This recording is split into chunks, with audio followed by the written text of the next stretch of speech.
Today, we're kicking off a new monthly segment on this program where we interview Washington's game changers, the men and women, Republicans and Democrats, making history in the 116th United States Congress. In November, Democrat Ilhan Omar of the great state of Minnesota became the first Somali-American to be elected to Congress. Ilhan and her family fled Somalia when she was just 8 years old due to that country's bloody civil war. They spent 4 years in a Kenyan refugee camp before finally making here to the U.S. It is remarkable, and that is why this picture is just so remarkable. This is Ilhan Omar returning with her father to the same Washington airport where they both arrived as refugees to this country 23 years ago.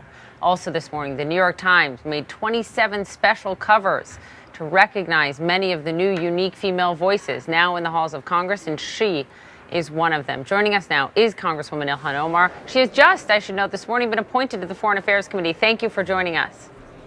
Thank you, Poppy, for having me. I remember interviewing you a few years ago when you were a local representative in my home state of Minnesota and thinking, is she going to go to Congress one day? And you did. Let's talk about what you came in. You came in during a shutdown. You're dealing with the shutdown. You guys came in, freshmen especially, to change things. Are you frustrated at all with Democratic leadership at this point, not willing to give any money for a border wall? Would you, like your fellow freshman Democrat, Katie Hill, like to see some money toward a barrier to get an agreement and get the government back up and running? Absolutely not. I believe this is a manufactured crisis, and the president yet again is throwing a temper tantrum for his quest to get a racist, xenophobic wall. I believe that the federal workers and the American people expect us to fund the government and make sure that government is operating and is open. And then they expect us to come back to the drawing board and have a conversation about what it looks like for us to protect the health and well-being of Americans. That conversation about immigration reform and having our immigration system be more humane, thinking about what border security and border protection should look like. Those are conversations that we should have, and they are not conversations we are ready to have right now while the government is shut down and we have over 800,000 federal employees not getting a paycheck. I would just note a point of fact here before we move on that indeed we did see a record number of families illegally crossing the border in December, up 240% year over year. As you call it, a manufactured crisis, some people will point to that number, although the overall numbers, as you point out, often are down.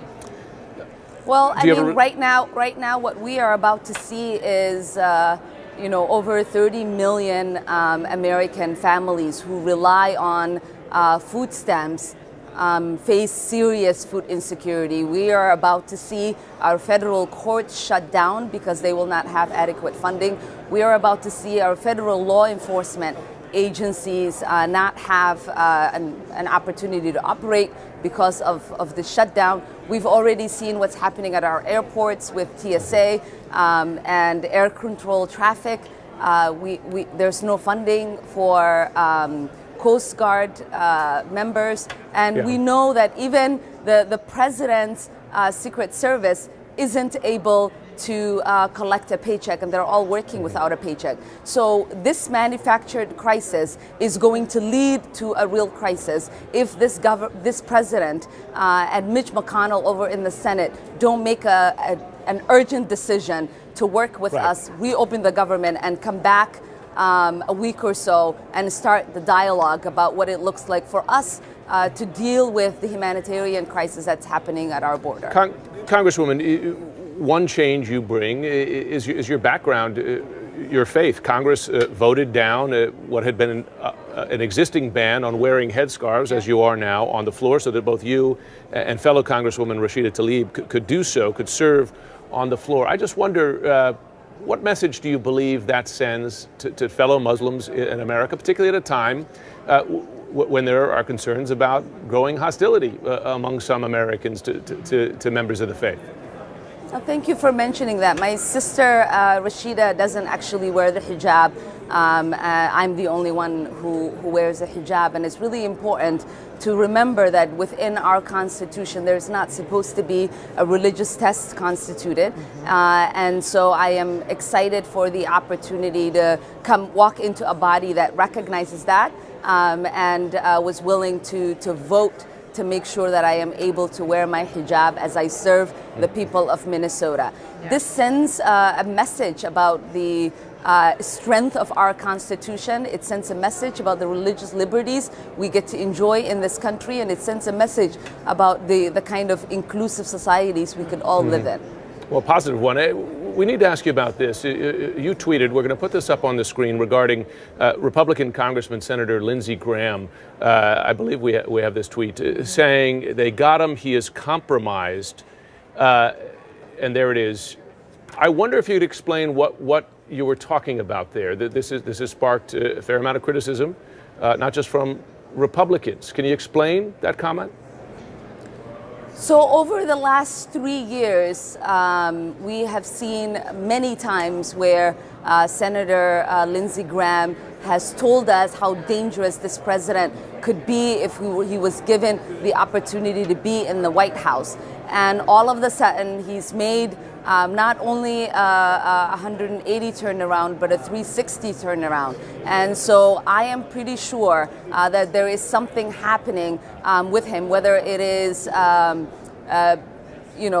something that has to do with his funding when it comes to running for office, whether it has something to do with the polling that they might have in his district, or whether it has to do with some sort of leadership within the Senate. He is somehow compromised to no longer stand up for the truth and to make sure that he is fighting to protect the oath that he took in serving the American people. But that's quite a charge to make. You say you're pretty sure. Based on what evidence? What facts? That's a remarkable comment to make about a sitting U.S. senator.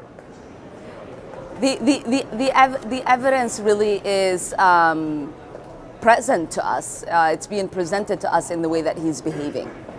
But that's not evidence. That's your opinion. But now, as a sitting member of Congress, you would have tweeted, "They got him on this." Again, just based on what evidence, Congresswoman? My tweet was just an opinion based on what I believe to be visible to me, and I'm pretty sure there are lots of Americans who agree on this. I do want to ask you also about your comments on Israel, to remind people what you tweeted about Israel in 2012 during the offensive in Gaza. You wrote, "Israel has hypnotized the world. May Allah awaken the people and help them see the evil doings of Israel." You've commented a lot since then, trying to explain what you meant by that. And I wonder just what your message is this morning, as the first on our Game Changers series, to Jewish Americans who find that deeply offensive. Oh, that's really a regrettable way of expressing that. I don't know how my comments would be offensive to Jewish Americans. My comments precisely are addressing what was happening during the Gaza war. And I am clearly speaking about the way that the Israeli regime was conducting itself in that war. Before you go, we saw Steve King reprimanded by everyone except for one member of the House. So you voted to reprimand him as well this week for his racist remarks. And you called it an overwhelmingly and bold message. There was one member of Congress, your fellow Democrat, Representative Bobby Rush, who voted against that because he said, look, this doesn't go far enough. This is not a censure. We need to say more on these racist remarks. He said it was not worth the paper it was written on. I wonder, Congresswoman, what do you think? Do you think that Representative Steve King should be censured? Yes. I think it's really important in a moment, in a time in our nation's history where racism and bigotry is rampant, that we take a bold stance. I am one that is for restoration and one that believes in restorative measures. And I hope now that that wasn't followed through with, that this serves as an opportunity for the congressman to make amends and move away from the hateful speech that he has partaken in. Congressman Ilhan Omar, thanks very much and congratulations on your election to Congress. Thank you. Thank you for having me.